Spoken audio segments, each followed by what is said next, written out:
Welcome to another episode of Inspiration Motives.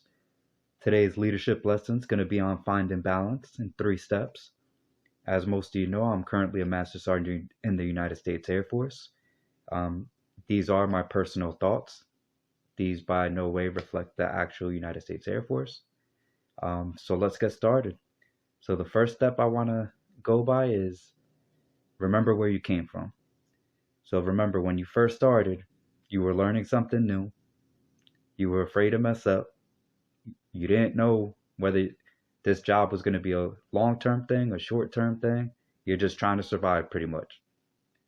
So the big thing is whenever you get in that leadership position, remember how you felt when you were just brand new coming in. So you got to remember everybody has different issues. You got to remember before you were nice and seasoned, you had finance issues, you might have relationship issues, you might have had just issues learning the job itself, knowing what's important, what's not important. So that's one big thing that I always challenge everybody, no matter how high you get, always remember where you came from, because that's going to make you more relatable. The next step is set expectations. So the person you're supervising, they need to know what the minimal accomplishments are going to be. They got to know what things will involve discipline, such as if you're late to work all the time, um, if you're acting a certain way towards people, things like that. They need to know the rules.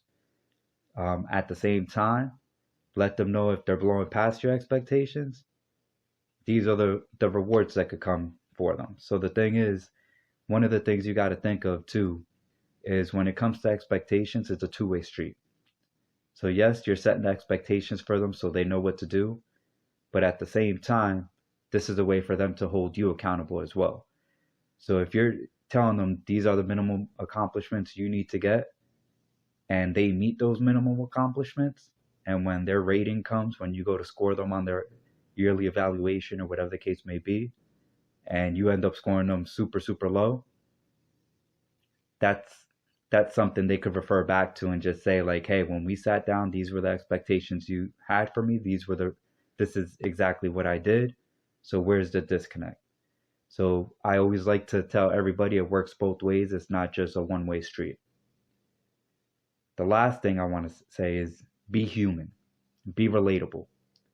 Make sure that they respect you. My guys always know if they're in the right, I'm going to back them up 100%. If they're in the wrong, I'm going to let them know they're in the wrong. But the thing you got to know is you always got to have that like balancing where they should be able to go to you for any of their problems. And at the same time, they should know and be accepted, knowing that sometimes you are going to be the one that's disciplining them or punishing them if they were in the wrong. So the thing is that you have to understand though is, yes, you're the boss. Yes, you're supervising. Yes, you're in charge of these people, but you're their role model. So the thing you got to think of is if these people don't want to go to you, if they're afraid to talk to you, they're afraid to go in your office, they're afraid to tell you anything they got going on the outside, that means you're not doing your job. Simple as that. If you want your people to bust their ass for you, you got to make sure that they could relate to you, that they feel comfortable around you, and that they know you're going to bust your ass for them as well.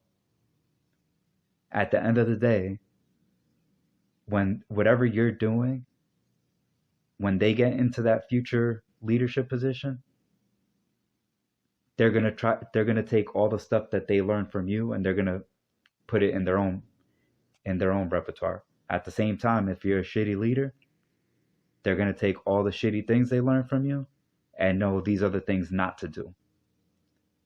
In my career, that's the one big thing. I've had shitty supervisors, I've had good supervisors. I take the good and the bad from both. And that's what I try to shape my own the way I lead.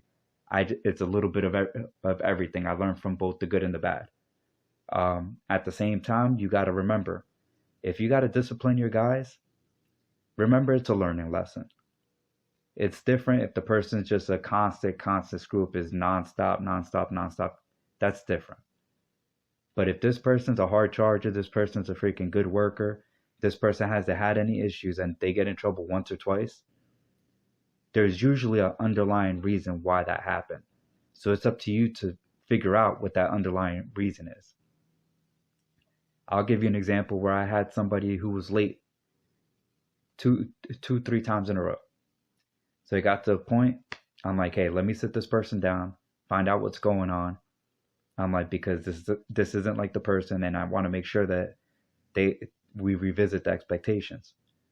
Come to find out, the only reason that person was being late was because she was going through a custody battle. They didn't have anybody to watch her kids.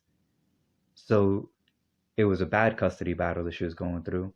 So the reason she was late was because she was always trying to figure out somebody that could try to watch her kids last minute, because she legit had no kind of team or anything like that, or at home to set any of that stuff up.